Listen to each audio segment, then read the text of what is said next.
Jésus-Christ ne peut être confiné, encore moins la victoire du Christ sur la mort.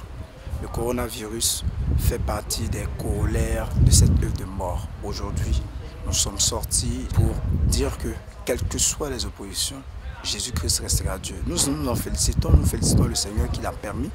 Bénissons Dieu, nous avons vu les uns et les autres ont eu ce regain de joie, ce regain de paix et qui ont compris que l'espoir est permis. Cette année, c'est vraiment particulier à cause de ce qu'on vit comme crise sanitaire mondiale. Les gens ne viennent plus à l'église, tout est fermé, tout est confiné.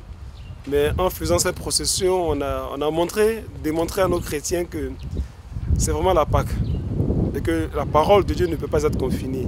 Le Christ est sorti du tombeau, le tombeau est ouvert, et donc le Christ qui sort du tombeau va à leur rencontre. Malgré ce qu'on vit, la foi de nos chrétiens et chrétiennes est intacte. Rien ne peut ébranler cette foi, comme dit le Christ. Aujourd'hui, les portes sont fermées et on a vu beaucoup de nos frères et sœurs qui étaient derrière l'église et qui voulaient adorer le Seigneur. Dieu peut nous sauver, il est tout puissant. Mais Dieu ne peut pas nous sauver sans nous. C'est-à-dire que nous avons notre part, notre responsabilité.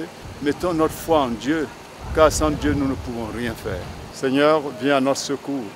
Notre foi, quelquefois, est ébranlée devant cette situation. Quand les médias nous disent le nombre de morts, cela nous effraie. Mais le dernier mot n'appartient pas à la mort, appartient à la vie. Et tu es la source de vie.